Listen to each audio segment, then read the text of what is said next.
To Ron Paul right now, it says this is all the more reason just to stay out. We can't pick who's going to be in charge or dictate whether someone should stay in charge. So, Ron Paul, you heard Donald Rumsfeld. Did anything dissuade you of that view?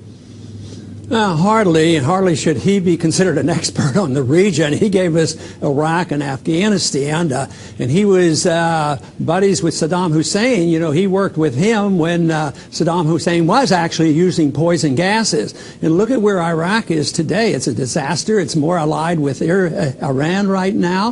The Al-Qaeda's in Iraq, and there's death totals coming up every single day. We hear about the death. So hardly would he be able to give us advice on what to do in Afghanistan. Now, having said that, I will say this, that there is some debate as to whether he individually encouraged Saddam Hussein to use gases on his people. But leaving that aside, I do want to stress this, sir, if I can. Is it your sense, then, that his other argument, that Russia or China could take advantage of this and seize on this vacuum if we do not?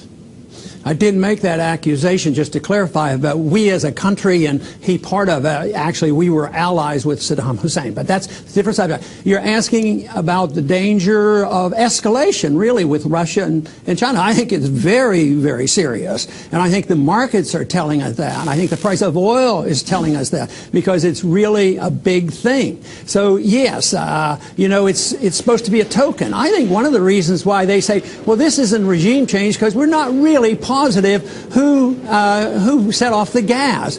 I mean, the group that's most likely to benefit from that is Al-Qaeda. They you know, ignite some gas, some people die, and blame it on Assad. Assad, I don't think, is an idiot. I don't think he would do this on purpose in order for the whole world to come down on him. So you question, so you question whether Assad even used the gas, and that he's just being set up. I mean, look how many lies were told to us about Saddam Hussein prior to that build-up. War propaganda. It's endless. It happens all the time. Well, we do, certainly, but to be fair, Congress, we knew it, certainly in the past Saddam Hussein had used weapons against his own people. But your argument is a good one. So I guess what I want to advance here is this, that if a dictator using chemical weapons on his own people isn't a litmus test for us to help those people, for Ron Paul, what is?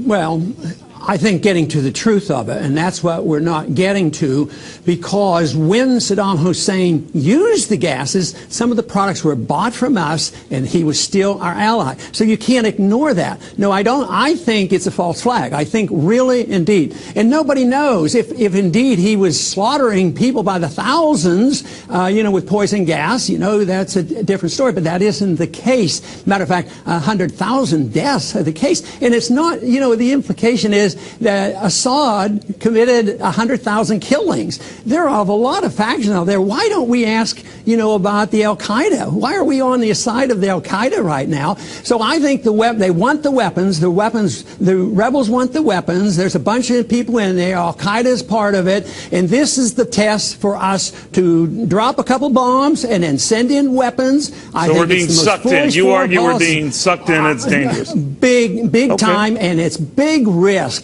This can escalate, and Russia could get involved. What if there's an accident and 100 Russians get killed by our bombs? Who knows? Some type of unintended consequences. Wars always expand because of unintended consequences. They always provide short-term war. Just think of all the promises on Iraq. Short-term, not much money. In and over. Out, we'll get their oil. No, all don't believe it. We should look at what's best for America, and not trying to pick sides in an impossible war like this won't be on the side of the American people, and the American people right now, by a very large majority, are opposed to this war. The Constitution can't support this war, and morally we can't support this war, getting involved in a civil war and a strife that's been going on in that region for thousands of years. Well, you're right about this, Congressman. We have very unclear rationale for doing what we're doing. We shall see.